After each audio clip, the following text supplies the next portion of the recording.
na Ano po? Ano po? nililigawan po kami na hindi na po kami magsalita para manahimik na lang po. Una dyan, napatawag kami sa Sino po ang Rapos. lumiligaw sa inyo? Si dating Chief of Staff, Nick Torre po. General Torre po. General Nick Torre.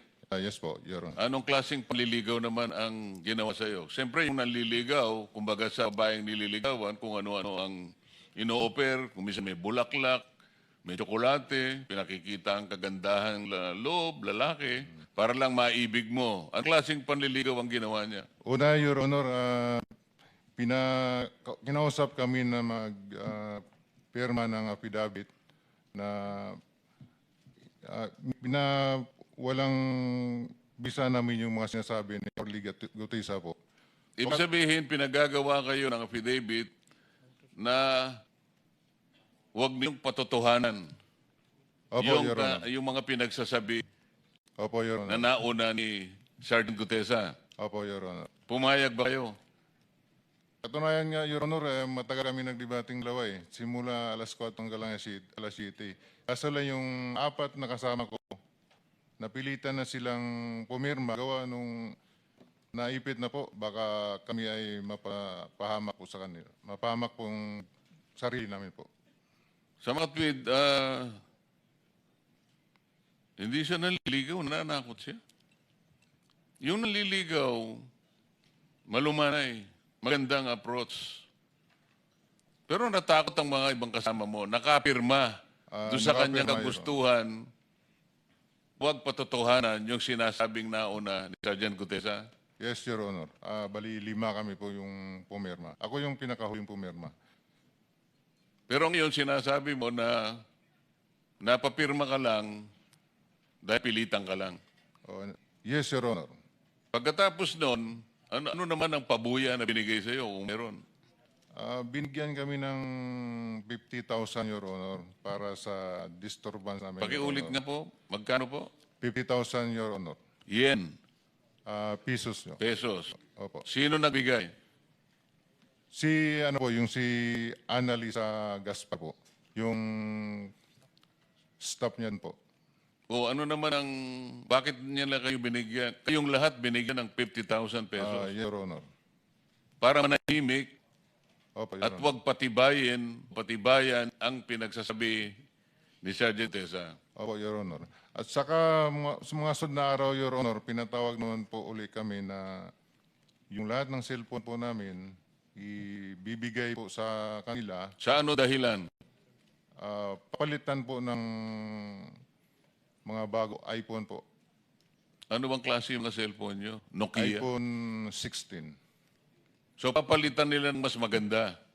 Your Honor. Alam niyo yung dahilan kung ba't nila gagawin yun? Kasi nandun yung mga picture namin, Your Honor, na nakasave sa cellphone po namin. O ganun pa lang nangyari, paano kayo nagkaroon pa ng mga litrato Your na Honor, nasama dito sa inyong pinagsamang salaysay? meron po kaming nakasave sa iCloud po namin. Nautakan mo rin siya, di ba? Yes, Your Honor. Kahit babasagin po yung cellphone ko, pwede ko po i-restore sa isang cellphone po. Pinapunayan pa ba ninyo yung sinasabi niya sa kayo po? Your Honor, Pangalan po? Rosbert Popan. Idagdag ko lang po. Ito po yung cellphone na bigay sa amin. Anong pakisabi mo kung anong klase ng cellphone para ma-record? iPhone 16e, 128GB. Magkano yan sa ngayon? Hindi ko... Mga 30 plus siguro, Your Honor. Ano? 30 plus. Hindi sila marunong, 30,000. hindi sila marunong manligaw? Tapos, yes, Mr. President. Chairman, one question. Sir, band nyo nung binigay sa inyo? yes, Your Honor. Yeah. May I ask the staff maya, yung ano tawag doon, IME, may number yan eh. Pag, IMEI. oo. Yun. Try lang natin i-trace saka kung saan nila binili at paano it's our duty here na sundin lahat ng ebidensya. So we'll try to do a forensic din. Kahit namin hindi lahat or kung sino hawak yung bago. Tulungan nyo na lang kami kung alam nyo yung sinasabi ko. Sige po. Thank you, sir. Dagdag ko lang po, Your Honor. Gusto nilang makuha yung dati kong cell kasi marami po akong nakasave doon na mga picture. Pero dahil po sa Marines po ako twice, ibang cellphone po yung binigay ko. Matching, nauutakan din. Tama? Punta tayo ulit doon sa mga mali-mali na binibigay ninyo. Dinadala mo. Kanino ba galing yung meta na dinadala nyo sa bahay at mga lugar na pag-aari ni former Speaker Martin Romualdez na pinsang buo ni Senator Amy Marcos? Your Honor, yung mali-malita po na binibigay po kay Kong Sadi galing po sa ibang contractor po na nauna po na naimbestigahan na po dito. Na-establish na natin kung ilang beses sa loob ng isang linggo kayo nagdi-deliver at kung ano ang average na bilang ng maleta at yung nilalman ng mga maleta na yon. Na isa araw nga ay hindi makapaniwala yung isa sa amin na para bang physically hindi po pwede na makapag-deliver kayo na nung kalaking halaga at parang gumawa pa sa parang time motion study. Imposible ito. Kaya ayaw niya kayong ipatawag dahil hindi siya makapaniwala na yung ganong kalaking pera ay pwede niyong i-deliver. Naniniwala ba kayo tagang na-i-deliver ninyo na buong buo yung mga sinasabi niyo na nakasulat dito sa inyong pinagsamang salaysay? Ano-anong lugar? Ano-anong addresses? Isa lang ba ang bahay na pinagdalhan sa bahay ni Martin Romualdez o may iba pang mga lugar kagaya ng binabanggit nyo rito? Kailangang ma-record po natin ito. Bagamat ito pong binigay na copy ngayon ay magiging parte na po ng record ng Blue Ribbon Committee. Your Honor, yung sa kay dating Speaker Martin Romualdez po, nag-umpisa nung po si Kong Saldi ko sa Chairman Appropriation, simula September hanggang natapos yung termino niya po, slice ko na lang. Simula September 2022 sa 14 na retreat po kami nagde-deliver hanggang 22 to 23 December po. Ano pong address? 42 McKinley. McKinley. Pagkaraan ng panahon na yan, saan naman kayo nag-deliver? 2024 po hanggang natapos yung termino ni Boss, nasa 14 Nara Street na po, South Forbes. Sa Katwid, 42 McKinley at saka 40 Nara Street. Yes, Your Honor. Pinagdalhan ninyo ng mga mali-maleta. Your Honor, doon na po yung pinaka-last na delivery ng bahay po. Oh, pagdating nyo sa mga lugar na yon, kilala ninyo kung sino yung tumatanggap. Hindi naman siguro basta nyo na lang nilagay sa kanyang pagbukas ng pinto, binalibog nyo lang, umalis na kayo. Meron tumanggap sigurado, tama? Yes, Your Honor. Doon sa 42 po, si Mayor Duma niya po, si Ma'am Jocelyn po. Tsaka yung iba yung mga katiwala niya po.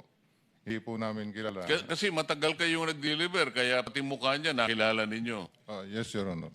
Meron pa kayong binabanggit na Mang Edwin.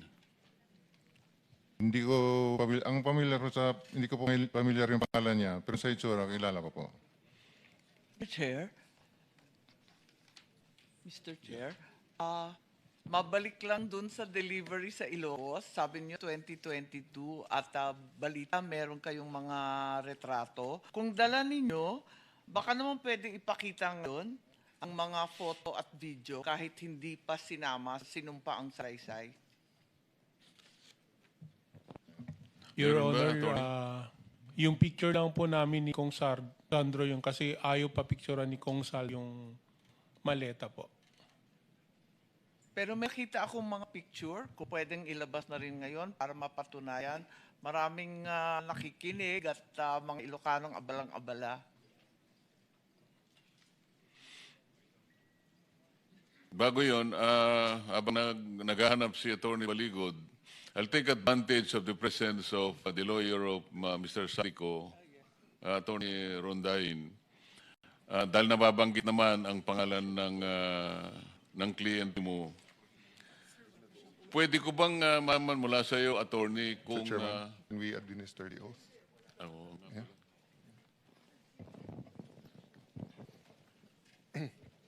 Just raise your right hand. Swear or affirm to tell the truth, the whole truth, and nothing but the truth in this proceeding? Yes, sir. For the record, Mr. President, he has taken his oath. Thank you, Mr. President. Attorney Rondayen, pwede ba nang malaman mula sa iyo kung sa ngayon ay nakapag-execute na ng apostilled sworn statement si former Congressman Saldico? Bago ko sagutin niya, Senador, i-klaro ko lang for the record, no? Okay. Nandito kung hindi para kay Zalco, kasi dahil nakatanggap po ako ng mga email nung isang araw na addressed to 7 individuals. For the record, Mark Tiksay, John Paul Estrada, Joshua Cano, John Kirby Padilla, Roland Supat, Attorney Sam Buenviale, Sam Buenviaje, and Arnel Gangob.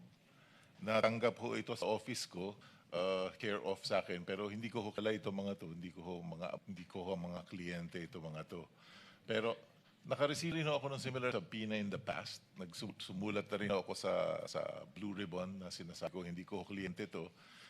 Pero apparently my name is still on the record, so I thought na mabuti na magkita na ako dito. Mula sa salaysay ng mga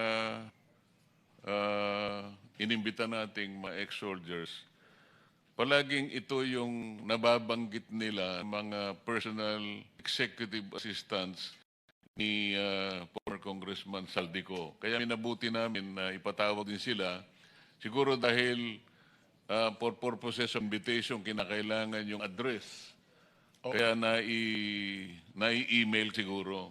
Siguro, naririnig ko ng pangalan ng Mark Tiksay at sa John Paul Estrada, pero hindi ko ho sila kilala personally. Sa kanilang mga salaysay kasi paulit-ulit na itong dalawang ito ang unang-una ay nagbibilang ng pera para ilay sa maleta. Sila yung sila yung pinagkakatiwalaan ni former Congressman Saldico para sa mga deliveries.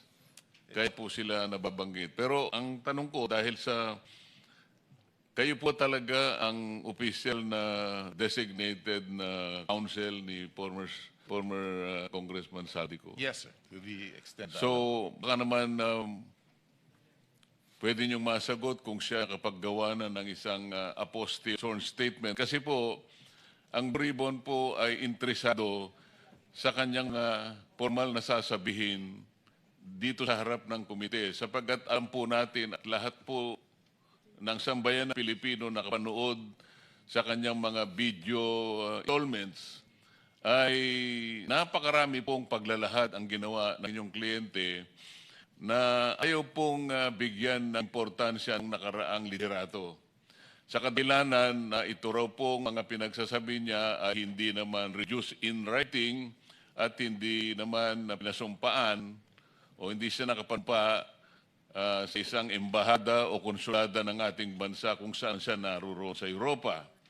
Minsan po ay nasabi ko sa kanila na kung inyong mamarapatin ay paal ko sa inyo na tayo po ay nakapirma sa isang treaty na ginawa rin sa The Hague. Ito po yung Apostille Convention na sa ngayon ay nirecognize at ginagamit na rin po sa mga tuntunin ng ating Korte Suprema. Ang ibig sabihin po nito, kapag si Ginoong Saldico ay humarap sa isang may kakayahang abogadong magnotaryo ng kanyang salaysay at yun ay certify na inapostil, yun po ay parang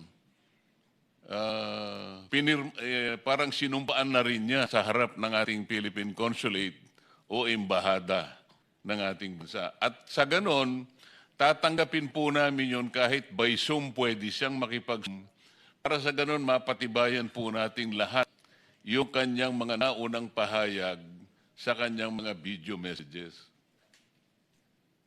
Nasabihan ko na rin ho siya dyan nung request ako the first time. Sinabihan ko na rin siya. Sinabi niya na at that time, a few months ago, hindi daw niya parayodad yan. But sasabihin, papaabutin ko ho ulit yung... So sa ngayon po ay wala pa. Wala ho akong alam na meron siyang sworn statement. At maaari po bang mag-request ang komite sa pamamagitan ninyo na kung siya po ay makapag-execute ng isang apostille na sworn statement, yun po tatanggapin namin sapagkat no less than the Supreme Court already incorporated the Apostille Convention into the rules. I will relay it then. Salamat po, Attorney. Thank you. So, Attorney Baligod, I'm sorry. I'm sorry, Mr. Chairman. May I be excused now since I have nothing to contribute? sige Mr. po. Chairman, may I... Baka may natanong pa. Yes. No, sundan ko lang yung request. No? Yes, sir. Of course, the number one request is kahit by Zoom kasi iba yung nakro-cross-examine or nakakapag-clarificatory Yes, question. Number two, yung apostille.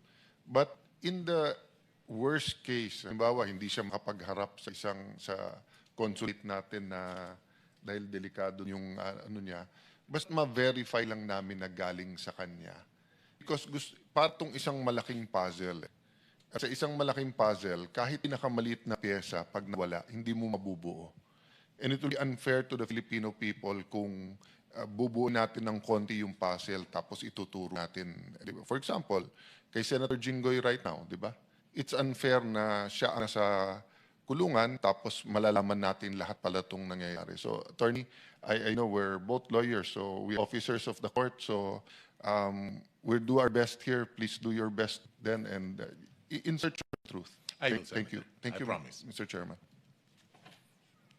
Request granted. Salamat Thank you. sa inyo, Thank Attorney. you. Thank you, Senators. Thank you, Your Honor. Attorney Baligod, dito sa sinumpaang pinagsama-samang salaysay, ang ating mga 18 ex-soldiers ay nagbanggit ng mga ilang mga katauhan na sa inyong pagsasalaysay, nakita ninyo, nakasama ninyo, nadalhan pa ng ibang mga maleta. Ang binabanggit ko pong episode na ito ay yung may kinalaman sa pagpunta rito ng binabanggit niyo ng mga ahente ng International Criminal Court or ICC. Sino po sa inyo ngayon na nakaharap sa amin ang merong personal na nalalaman tungkol doon sa pangyayari yun na may kinalaman sa pagpunta ng ICC sa ating bansa? Pwedeng itaas po yung mga kamay. So, kung sino po yung unang gustong magsalita tungkol sa usaping ito ay malaya po magpag-umpisa. Banggitin lamang ninyo inyong pangalan. Your Honor, ako po ulit si Rosebert Topan. December po 2023, unang dumating po ang unang pagkakaalam po ni is bisita po ni Boss Elizalde ko. Sino po? Ang pagkakaalam po namin, sabi po ni Mark Tiksay po namin, may bisita pong paparating si Boss ng mga foreigner. Which later on po nalaman namin na mga investigator po ng ICC. Paano po ninyo nalaman na sila ay mga investigador na galing sa ICC? Your Honor, nakita po namin sa TV po, yung si Chantal Daniels nag-appear po doon sa TV po. Then siya po yung napicturean ko na ini-escorta po namin dito po. Sino po nagbigay sa inyo ng tungkulin na asistihan ninyo yung mga ICC investigators? Paano po nagsimula ang inyong paglilingkod sa kanila? December 23 po, Your Honor, dumating po sila dito. Bumuo po ng team, foreigner, duty detail po, ang team leader namin. Yun po. Then, sinundo namin sa airport po, then dala namin sa Setadines, Makati, yung unang accommodation po nila. Paano po ang coordination ninyo? Kailangan ikwento po ninyo, paano ninyo susundo, sino ang nagbibigay sa inyo ng utos, paano saan nyo sila dadalhin, saang lugar po nyo dinadala. Kung ano po yung nakasulat dito, banggitin po ninyo for the record. All the time naman po, kasama namin si Mark Tiksay po. Siya po ang assistant po ng mga foreigner po. Then, yung team leader namin po, ang sinasabihan niya kung mga lakad, then kami po ang nagpo-provide ng security po sa kanila. Sino po pong mga katauhan ang involved dito sa pagdating ng tinatawag ninyo ICC operations? Ang unang nalala ko po na na-meet po nila is si Senator Trillanes po sa Dusit Tani. Ang una po nilang na-meet na tao po dito pag nila Sino po yung sila? yung ICC po, yung mga foreigner. Nung mag-meeting si dating Senador Trillanes, ka-meeting niya yung mga operator ng ICC, nakita niyo po sila? Yes, Your Honor, kasi nung paghatid namin doon sa closed door meeting po kasi yun sa Dusitani, si Senator Trillanes po yung sumubong sa mga foreigner.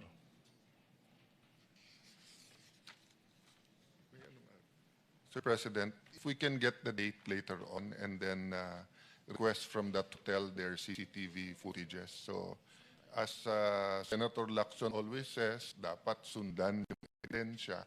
So hindi ko na ulit-ulitin kasi baka makapaghanda yung iba eh. But take note lang ng staff natin, may binanggit silang delay at kaya nating sundan sa ebidensya. That will either prove or disprove yung sinasabi ng ating mga resource persons. Thank you, Mr. Chair. Salamat po. Meron kayong binabanggit sa parte ng inyong sworn statement na meron pang kinalaman hindi lamang si dating Senador Trillanes, kasama pa rin si dating Congressman Saldico at si dating Speaker Martin Romualdez. At meron kayong lugar na binabanggit kung saan sila nagkikita. Pwede niyong ikwento ito? Pagkatapos po noon, nakamiting po ng mga foreigner po sa Dusitani si Senator Trillanes. Mga ilang araw po, na-meet din po ng mga foreigner, sina dating Speaker po Romualdez, si Boss El Saldico, sa townhouse po. Then kasama rin po si Senator Trillanes doon. Unit 9, townhouse sa may Makidli po. Dito sa parte ng inyong salaysay ay dinetalye pa ninyo yung inyong daily routine detail. Hindi lamang bilang driver, merong security, merong team leader.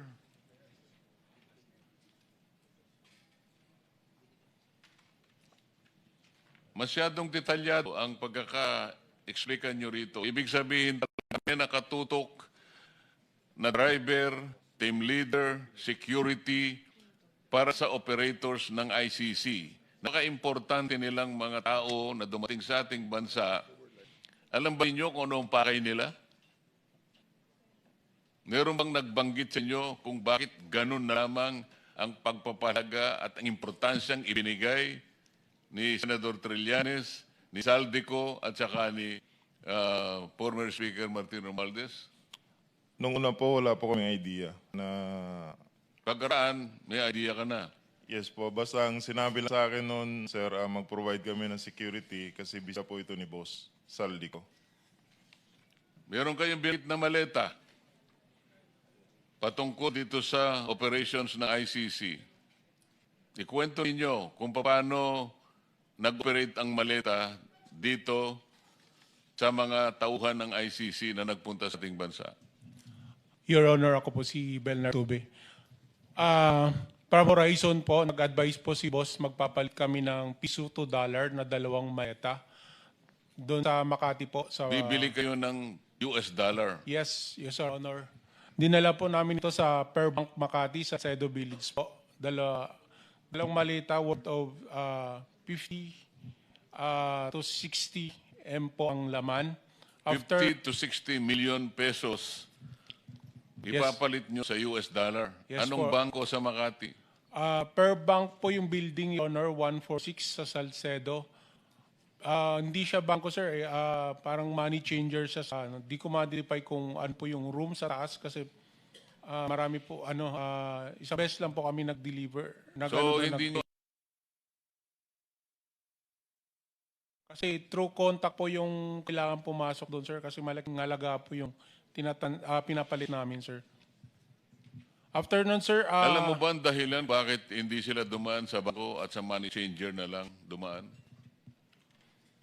Siguro sir, sa laki ng figure po, sir. Hindi lamang yun. Yung pinaka-importante, bakit hindi sa bangko siya dumaan? At dumaan siya sa money changer? Para hindi po matrace, sir, na ganong Ayun. malaki. After that, sir, na palit na namin ng piso to darar. So, isang maleta na lang po yung kapalit, binaba namin sa van. Then, binalik Kanino ko, nyo binigay?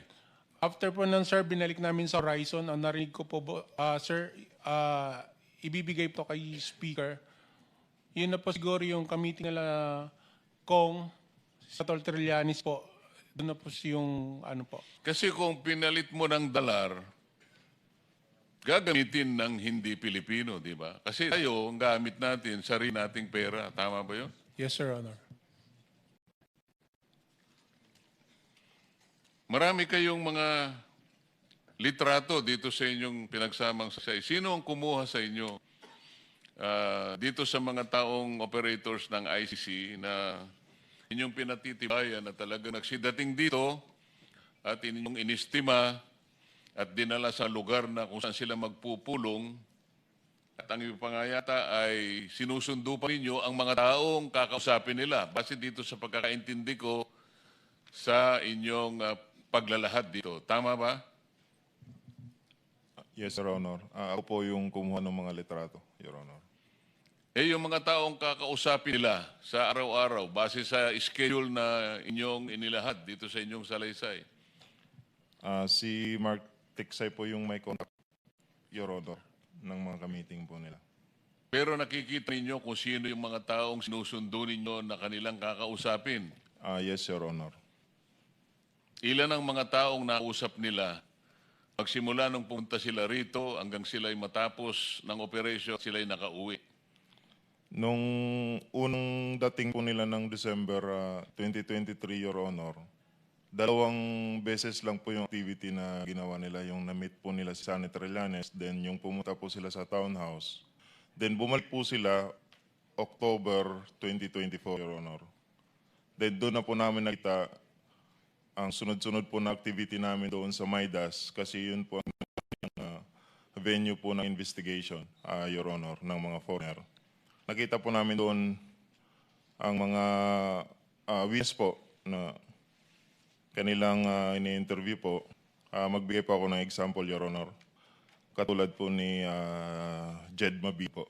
Ako po ang nagsundo sa lobby po ng Maidas, then inakyat po sa 10th floor kung saan doon po ang mga foreigner po. Salamat po sa inyong sagot. Balikan po natin sapagkat napaka-importante po ng ugnayan ng maleta mula sa Saldico hanggang sa mga bahay at lugar na pag-aari ni former Speaker Martin Romualdez. Gusto kong magsalita yung iba. Alam kong may kanya-kanya kayong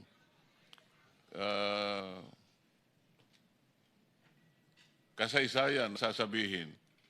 Meron kayong karanasan na sasabihin. Maaaring iba-iba ang magkakakita nyo, ngunit alam ko yan ay magtutugma. Kung paano nyo nadideliver, paano nyo ina-handle, saan kayo nagsisimula, saan kayo natatapos, ano ang pangyayari sa isang araw ng pagdi-delivery. Bawat isa inyo ay kinakailangan din magsalita ng sarili niyang karanasan tungkol dito sa pagdadala ng mali-mali pera. Ang mali-malitang perang ito po ay hindi po sa kanila. Ito po ay pera ng taong bayan. Ito po ay pera ng taong bayan na ginawa po nilang sariling ATM. Kaya kailangan po kayo magsalita. Sir Chairman, can specific question bago nyo ikwento lahat, with your permission.